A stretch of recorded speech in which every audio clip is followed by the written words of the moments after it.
A descoberta é completamente única. Temos servos de terracota que poderiam servi-lo. Eles também encontram a cabeça dos guerreiros de terracota. E a equipe veio para esta área e começou a cavar. Por mais de 2000 anos, o exército de terracota guardou Qin Shi Huang, o primeiro imperador da China, que procurou governar mesmo além da morte. Este é um imperador obcecado em redescobrir o conhecimento perdido. Sua ambição é se tornar em vida como um deus. Mas em 2025, quando a avançada tecnologia de IA finalmente escaneou suas silenciosas legiões de argila, o que ela descobriu chocou historiadores em todo o mundo. Sob a superfície, jaziam detalhes ocultos que poderiam reescrever tudo o que sabemos sobre seu reinado, seu poder e sua visão de imortalidade. O exército subterrâneo de Qin Shi Huang. No início da primavera de 1974, as terras agrícolas secas nos arredores da cidade de Xi'an, no norte da China, começaram a rachar devido à seca. O imperador conquistou 6 reinos e unificou a China pela primeira vez na história. Alguns moradores de Xi'an decidiram cavar um novo poço na esperança de encontrar água.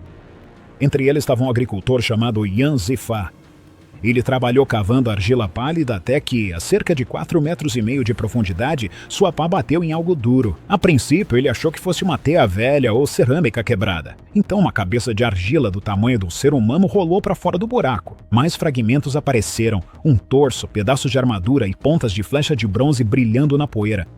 Nenhum deles poderia imaginar que tinham acabado de cortar o teto de um dos sítios arqueológicos mais impressionantes do mundo, um exército enterrado que havia permanecido intocado por mais de 2000 anos. Os agricultores empilharam os fragmentos perto da beira do campo, e algumas das pontas de flecha de bronze foram recolhidas para serem vendidas por algumas moedas. A descoberta poderia ter terminado ali, não fosse por Zhao Kangmin, um funcionário local da área cultural que ouviu rumores sobre estátuas estranhas perto do poço. Ele foi até o local para investigar, viu as figuras de argila e imediatamente reconheceu que eram algo extraordinário. Zhao começou a recolher todos os fragmentos que conseguia encontrar e notificou o Instituto Arqueológico Provincial de Shanxi. Em poucos meses, equipes de escavação chegaram e a dimensão do que encontraram obrigou a China a construir um complexo inteiro de museus acima da escavação.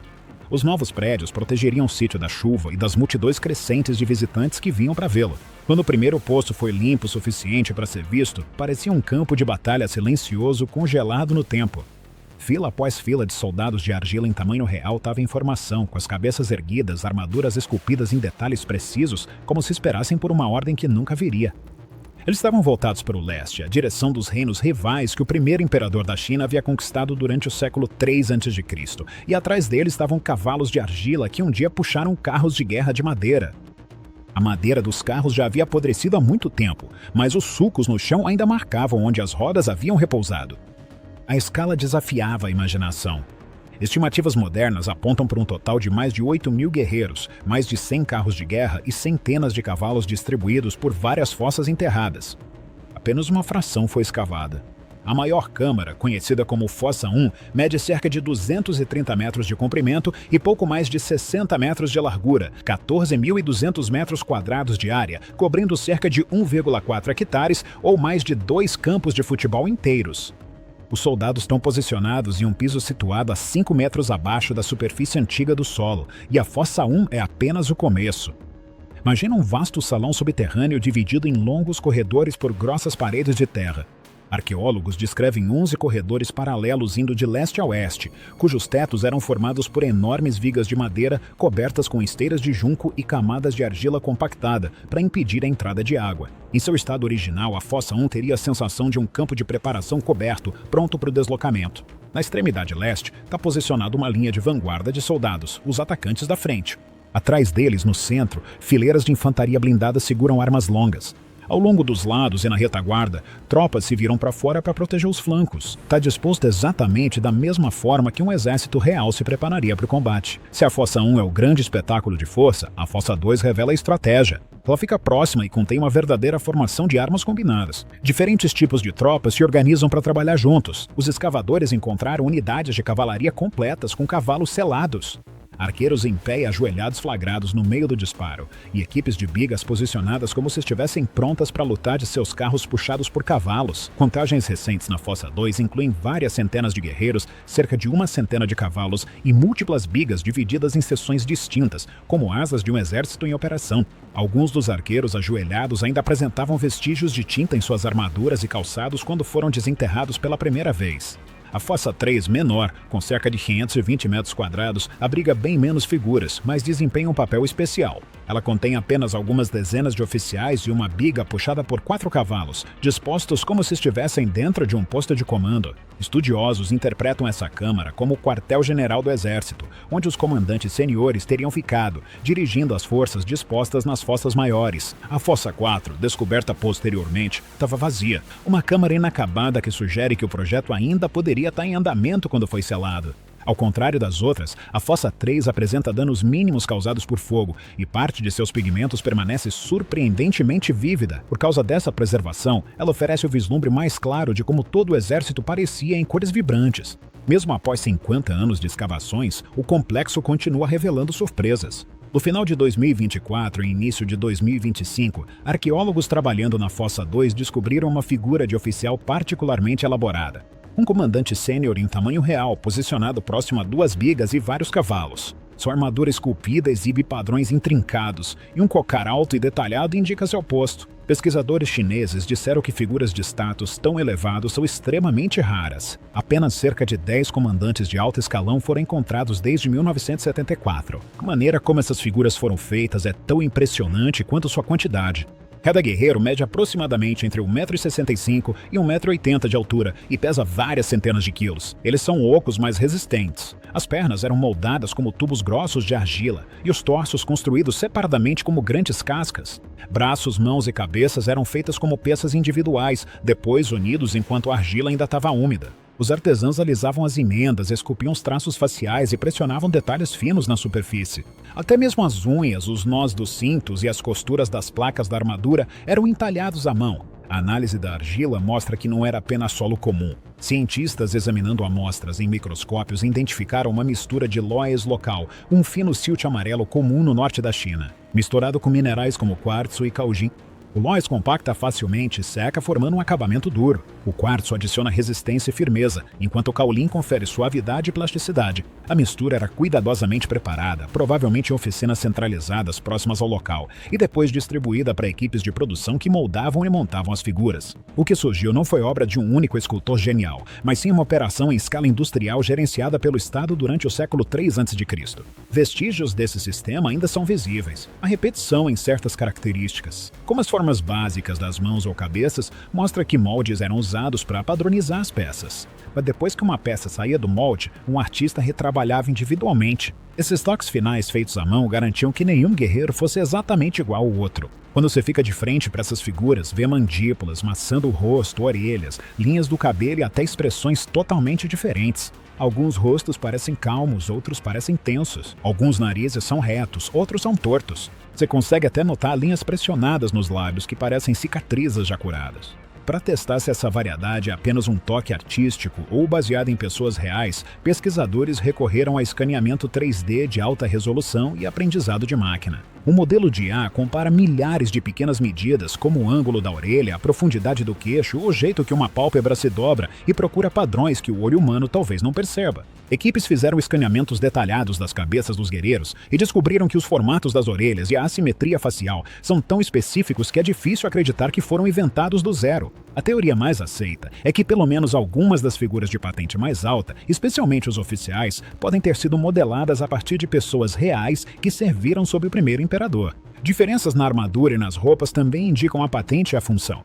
Oficiais superiores usam peitorais grossos e em camadas, além de chapéus altos e ornamentados. Condutores de carruagem são representados com gorros protetores e posturas firmes, adequadas para segurar as rédeas. Cavaleiros usam jaquetas mais curtas e justas feitas para montar, e arqueiros ajoelhados carregam armaduras leves que permitem girar e atirar. Cada postura corresponde a uma função militar real. Os tons de cinza e marrom visíveis hoje são o que restou depois que a tinta e o verniz se deterioraram. Quando os escavadores retiraram as figuras do solo pela primeira vez, nos anos 1970, viram pigmentos brilhantes ainda aderidos às superfícies. Vermelhos intensos de cinábrio, azuis e roxos vivos de minerais à base de cobre, rosa fresco nas bochechas, linhas pretas no cabelo, até mesmo motivos decorativos pintados nos cadarços das armaduras. Entre os pigmentos identificados estava o roxo chinês, também conhecido como roxo Han, um silicato sintético de bário e cobre. Era um composto desenvolvido, um dos primeiros pigmentos roxos artificiais conhecidos em todo o mundo. Essas cores ficavam sobre uma fina camada de laca,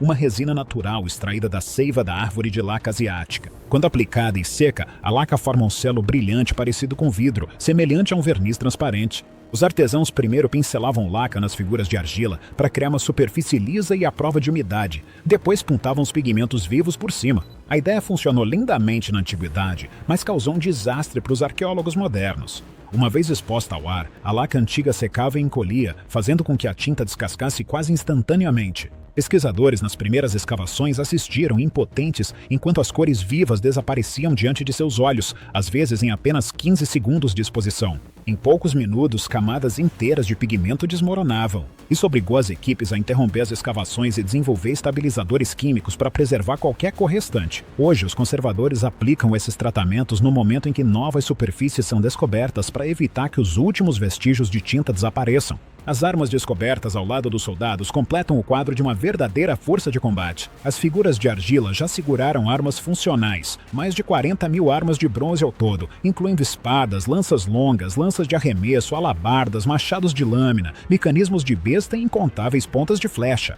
O bronze, uma liga de cobre e estanho, era um material de alta qualidade da época. A alabarda, uma arma de haste com uma lâmina projetada, permitia aos soldados perfurar ou puxar oponentes à distância. Arqueólogos encontraram feixes de pontas de flecha cuidadosamente embalados em grupos de cerca de 100. A análise química mostrou que a composição de cada feixe era uniforme dentro dele mesmo, mas ligeiramente diferente do feixe ao lado. Além das câmaras principais do exército, os arqueólogos mapearam uma rede de fossas relacionadas espalhadas pela mesma área agrícola. Em centenas de escavações, eles descobriram carruagens de bronze enterradas com cavalos de verdade, fossas contendo armaduras de pedra e grupos de atendentes e oficiais de argila. Uma das fossas até retrata artistas, acrobatas e homens fortes modelados em movimento, enquanto outra recria uma cena de jardim tranquilo com patos de bronze. Graus e cisnes dispostos ao redor do que um dia foi o leito de um riacho, acompanhados por músicos. Essas descobertas revelam que o local foi concebido não apenas como uma exibição militar, mas como uma versão em miniatura do mundo do imperador, completa com civis, artistas e animais. Então, se este é o exército, quem ou o que eles estão guardando? A resposta está sobre um enorme monte que pode ser o túmulo mais mortal já construído, dentro do túmulo proibido do primeiro imperador. No centro de todo o sítio, ergue-se uma enorme pirâmide de terra que parece pacífica à distância, mas se torna assustadora quando você entende o que está escondido sob ela.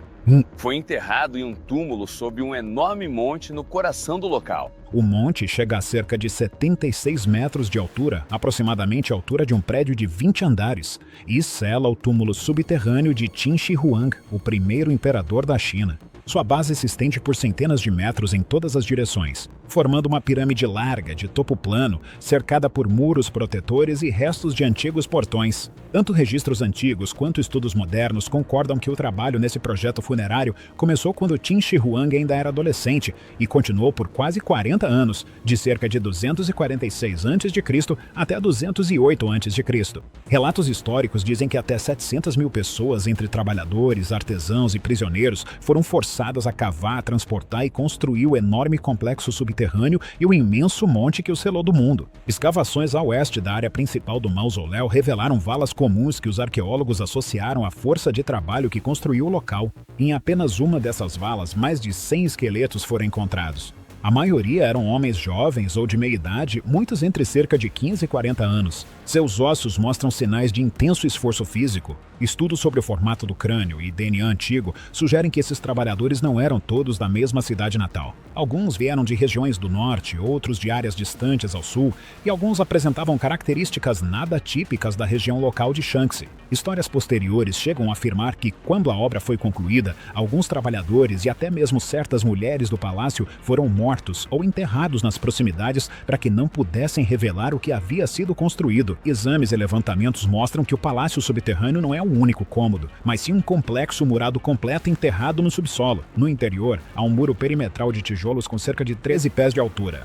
Esse retângulo interno mede aproximadamente 1.509 pés de norte a sul e cerca de 1.280 pés de leste a oeste. Do lado de fora, a alvenaria é protegida por uma segunda muralha de terra compactada, com 30 a 40 jardas de espessura e altura, criando uma espécie de casca que envolve o núcleo como uma armadura. Túneis inclinados descem de cada lado em direção ao centro. No coração de tudo isso repousa a câmara funerária principal. Com cerca de 262 pés de comprimento, 164 pés de largura e quase 50 pés de altura, seu teto fica aproximadamente 100 pés abaixo da superfície atual do solo. Foram detectados sinais de drenos e o que parece ser uma represa subterrânea, prova de que os construtores projetaram defesas contra inundações. Esse não era um túmulo comum. Ele foi construído como uma fortaleza. O que torna esse local extraordinário é que ninguém jamais abriu aquela câmara funerária central. O verdadeiro túmulo de Qin Shi Huang, a câmara onde se acredita que seu corpo e tesouros repousam, permanece selada exatamente como estava há mais de 2.000 anos. Arqueólogos escavaram tudo ao redor, descobrindo fossos de carruagens, fossos de cavalos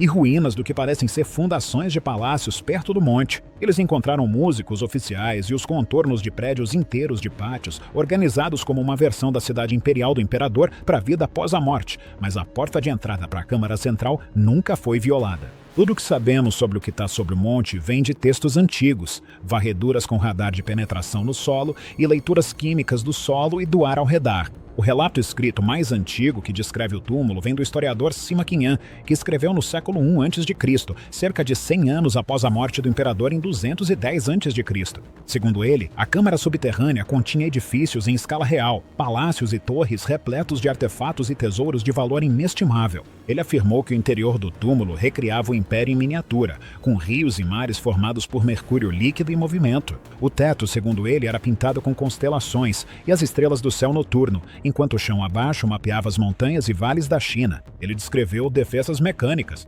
bestas armadas para disparar automaticamente contra invasores e lâmpadas que queimavam indefinidamente, feitas com a gordura de uma estranha criatura marinha que ele chamou de peixe-homem, possivelmente uma baleia. Durante séculos, estudiosos debateram se tudo isso era verdade ou apenas lenda, mas a ciência moderna continua encontrando evidências inquietantes que apoiam as palavras de Sima Qian. Um dos detalhes mais perturbadores sobre esse lugar é o mercúrio.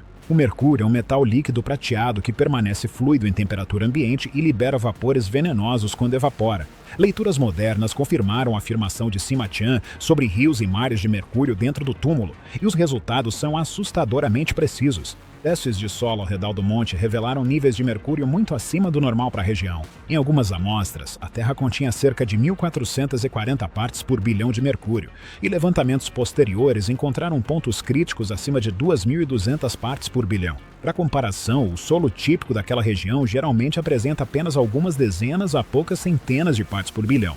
Cientistas chegaram a testar o ar usando um sistema laser chamado lidar de absorção diferencial, que pode detectar gases específicos à distância. Eles mediram o vapor de mercúrio no ar acima do monte em cerca de 27 nanogramas por metro cúbico, em comparação com a média regional de 5 a 10. Essas medições mostram que o mercúrio está literalmente vazando do monte neste exato momento, subindo por rachaduras apesar de o túmulo estar selado. Essa contaminação não vem da indústria moderna. Os níveis de mercúrio seguem o mesmo padrão detectado em levantamentos anteriores, feitos com décadas de diferença. E as concentrações mais fortes coincidem com o local onde se espera que esteja a câmara principal do sepultamento. Estudos que rastrearam a origem do metal apontam para antigas minas de cinábrio, especialmente aquelas na região de Xunyang, que estava sob controle dos Qin. O cinábrio, um mineral vermelho vivo composto de sulfeto de mercúrio, era comumente refinado para extrair mercúrio. Pesquisadores acreditam que grandes quantidades desse minério foram extraídas e purificadas para o sepultamento do imperador, possivelmente ultrapassando 100 toneladas métricas,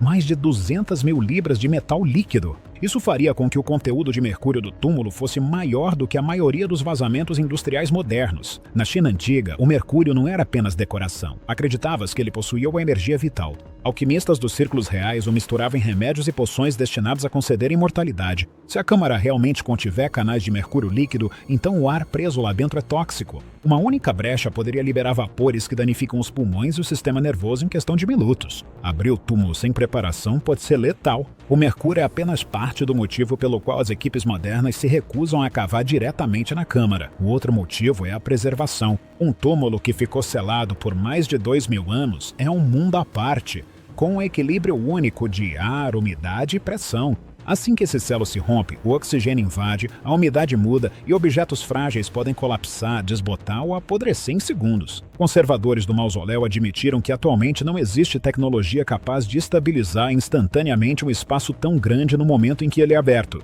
Também é o perigo de armadilhas e colapso estrutural. Pode parecer lenda, mas isso tem base na engenharia real daquela época. O relato de Simakian descreveu bestas automáticas instaladas para atirar em invasores. Armas daquela era poderiam facilmente matar a curta distância. Embora a madeira e os tendões que as impulsionavam já tenham se decomposto, os gatilhos e dardos de bronze podem continuar presos no solo sob imensa pressão. Radares modernos e varreduras magnéticas detectaram zonas densas de metal e corredores estreitos que se assemelham a pontos de estrangulamento, em vez de passagens abertas, possivelmente projetados para desacelerar invasores e forçá-los a seguir por caminhos confinados. Mesmo que as armadilhas mecânicas já tenham falhado há muito tempo, esses corredores mostram um planejamento defensivo intencional. E além de qualquer armadilha, a própria estrutura física do túmulo é um perigo. Os construtores antigos usaram vigas de madeira maciça para sustentar os tetos. Depois de 2.000 anos enterradas sob toneladas de terra, algumas vigas podem ter apodrecido ou enfraquecido. Um único túnel errado ou uma vibração pode fazer com que partes da câmara desabem sem aviso prévio.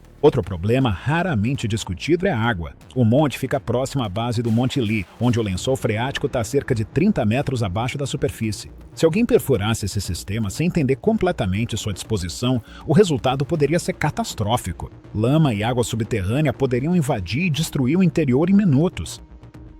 A mente do primeiro imperador da China, no século III a.C., o que hoje chamamos de China, não era um país só. Era uma briga de foice entre 7 grandes estados que passaram gerações se destruindo. Cidades caíam e eram queimadas. Alianças mudavam da noite para o dia. Assassinos eram comuns e a sobrevivência dependia da desconfiança. No meio desse caos surgiu um garoto chamado Yingzheng. Ele se tornou rei do estado de Qin quando tinha cerca de 13 anos. À medida que foi crescendo, ele fez o que ninguém antes dele jamais havia feito. Ele conquistou todos os estados rivais um após o outro, numa sequência de guerras brutais que terminou em 221 a.C.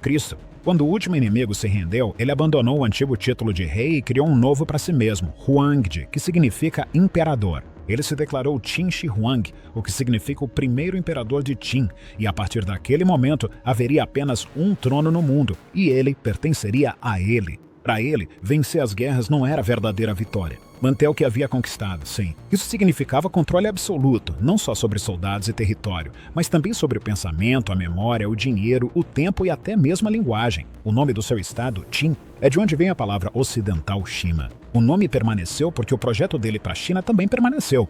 Mesmo depois que sua própria dinastia caiu, governantes posteriores copiaram seu modelo. O imperador acima de todos, comandando um sistema unificado que alcançava todos os cantos da terra. Como manter um novo império unido quando até ontem eram 6 reinos hostis que te desprezavam? Se apaga as diferenças deles. Qin Shi Huang impôs um único conjunto de regras para todos. Antes dele, cada antigo reino tinha sua própria moeda, seu próprio sistema de pesos e medidas, até mesmo suas próprias formas escritas do chinês. Ele obrigou todos a se alinharem. Uma moeda, um padrão de medida, uma escrita oficial, um código de leis. Pode parecer burocrático, mas foi revolucionário. Se todos os eixos das carroças tivessem a mesma largura, então todas encaixariam nos mesmos sulcos. Se todas as estradas tivessem a mesma largura, exércitos e comboios de grãos poderiam circular por qualquer lugar sem demora. Os registros dizem que ele ordenou que as estradas se espalhassem a partir da capital como raios de uma roda. Vastas rodovias seguiam em linhas retas por quilômetros para que mensageiros e tropas pudessem atravessar as províncias rapidamente, e ele era inflexível em seu modo de governar. Qin Shi Huang seguia um sistema que hoje chamamos de legalismo. O legalismo parte do princípio de que as pessoas não são guiadas pela bondade. Elas se comportam porque a lei as assusta mais do que a desobediência as atrai.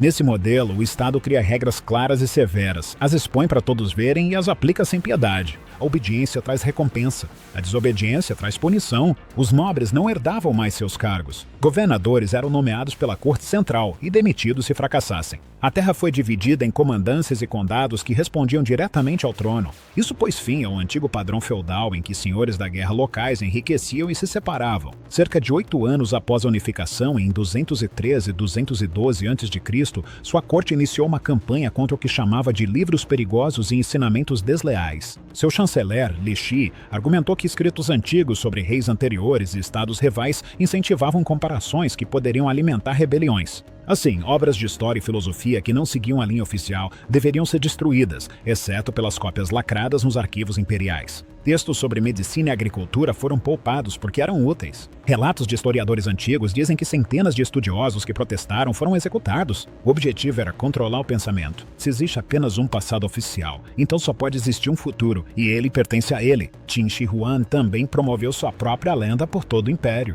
A partir de 219 a.C., ele iniciou grandes viagens de inspeção pelo seu novo reino. Ele subiu montanhas sagradas, ofereceu sacrifícios como um rei-deus e deixou inscrições gravadas em pedra. Os textos vangloriavam-se de que ele havia unificado tudo sobre o céu, esmagado rebeldes, fixado fronteiras e restaurado a paz. Após a unificação, ele ordenou que uma peça de jade de valor inestimável fosse esculpida como selo hereditário do império. A inscrição dizia: "Tendo recebido o mandato do céu, que o imperador tenha uma vida longa e próspera." O selo não era apenas uma decoração, era a prova de que o direito de governar concedido pelo céu havia descido sobre ele e passaria para quem o possuísse em seguida.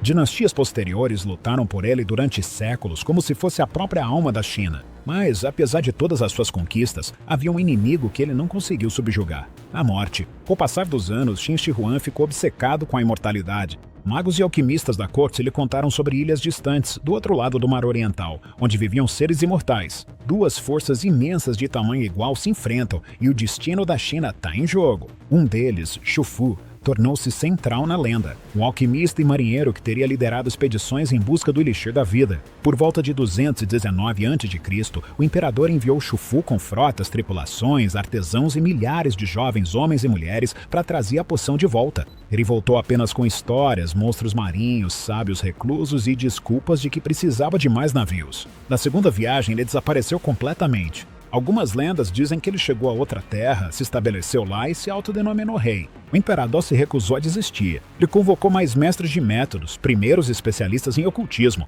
e bebeu todas as misturas que eles prepararam. Muitos desses elixires continham mercúrio.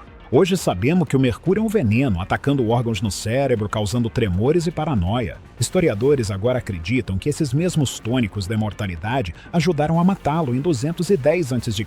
Quando ele desmaiou durante uma de suas inspeções, tinha apenas cerca de 49 anos. Apesar de todo o seu controle, sua dinastia desmoronou quase instantaneamente após sua morte. Quando ele faleceu, sua morte foi mantida em segredo. Seu principal ministro, Li Si, e o eunuco da corte Zhao Gao falsificaram ordens, suprimiram o herdeiro que ele parecia favorecer e colocaram no trono um filho mais novo que eles podiam manipular. Em poucos anos, rebeliões eclodiram por todo o império. Em 206 a.C., a dinastia Qin havia chegado ao fim. Desde o dia em que se coroou como primeiro imperador até a última revolta, sua dinastia durou pouco menos de 15 anos. Mas não foi tudo em vão. A dinastia seguinte, a Han, manteve a estrutura do seu sistema intacta. O imperador, uma burocracia, uma autoridade centralizada se estendendo por vastas distâncias. Eles preservaram grande parte de suas leis e de sua malha administrativa porque funcionava. Por quase 2 milênios depois dele, o governo chinês seguiu seu modelo, um único trono governando tudo sobre o céu. Obrigado por assistir. Agora confira os vídeos que estão aparecendo na tela para mais histórias inacreditáveis.